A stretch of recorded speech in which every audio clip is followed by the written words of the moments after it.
안재호 TV를 많이 구독해 주시고 사랑해 주시는 성도 여러분, 안녕하십니까? 하나님의 은혜와 축복이 여러분들의 가정에 충만하시기를 주의 이름으로 축복합니다. 오늘은 안재호 TV 성숙한 신앙생활 11조 예절에 대해서 조금 말씀을 드리고자 합니다. 오늘날 교회에서 직분을 받고 또 충성스럽게 봉사하고 헌신하고 섬기시는 그런 우리 성도들 중에 이 11조를 어떻게 해야 하는지, 또 왜 드려야 하는지, 이런 부분에 대해서 잘 모르시면서 그냥 의무적으로 내가 직분자이니까, 지금까지 내가 교회를 섬겨왔으니까, 이런 어떤 마음으로 드리시는 분들이 있음을 봅니다.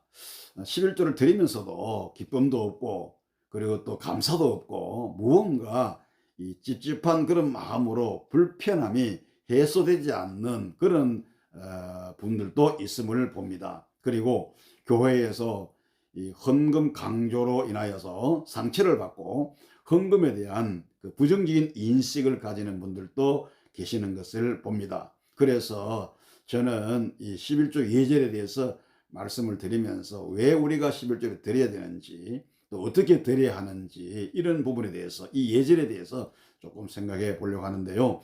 먼저 11조의 성경적 근거를 우리가 살펴볼 필요가 있습니다. 창세기 14장에 보면 아브라함이 살렘 왕 멜기세덱에게 11조를 드린 내용이 기록되어 있습니다. 그리고 창세기 28장에도 야곱이 베델에서 하나님을 만나고 하나님의 은혜를 체험한 다음에 내가 반드시 소득의 10분의 1을 드리겠다라고 하나님 앞에 서원한 그런 내용이 나옵니다.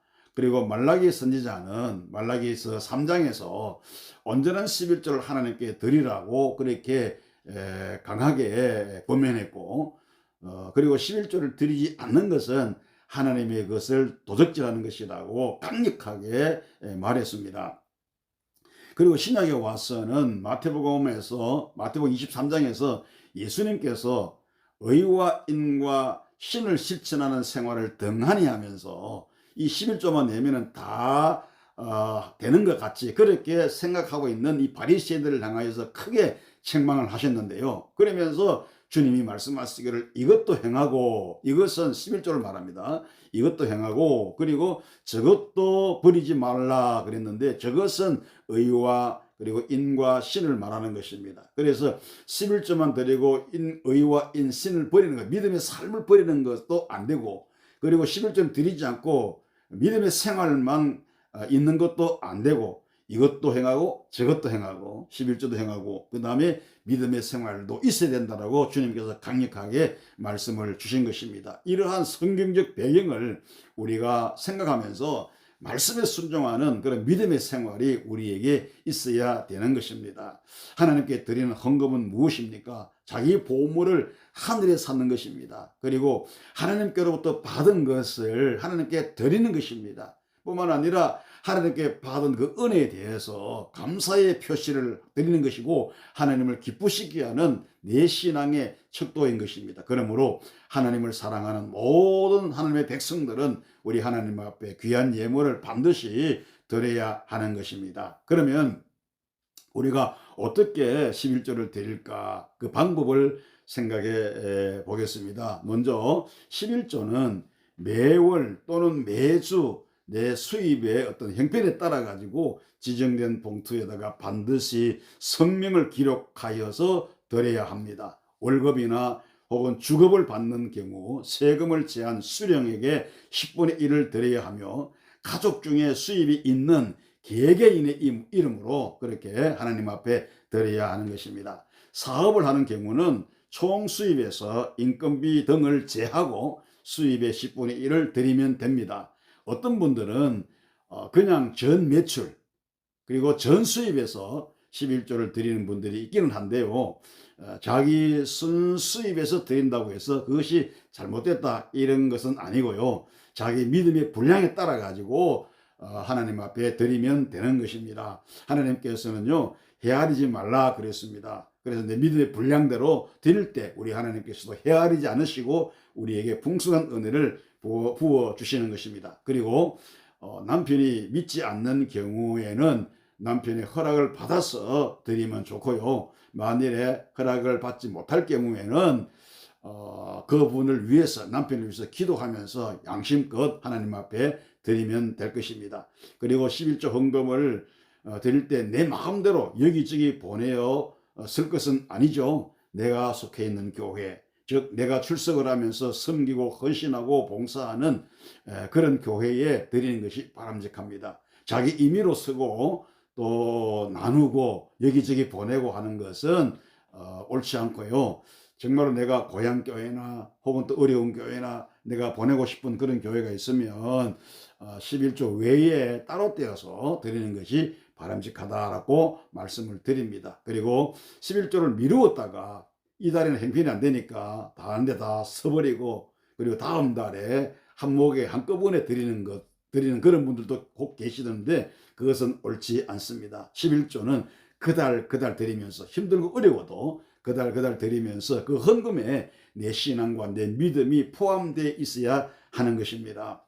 채무자의 입장에서 빚 갚는 식으로 그런 의식을 가지고 11조 하는 것은 하나님께서 결코 원하시는 것이 아니라고 생각합니다. 헌금 드릴 때 또는 내가 11조를 드리면 복을 받는다라는 어떤 미신적인 마음으로 혹은 또 조건적인 마음을 가지고 드리는 것도 옳지 않습니다.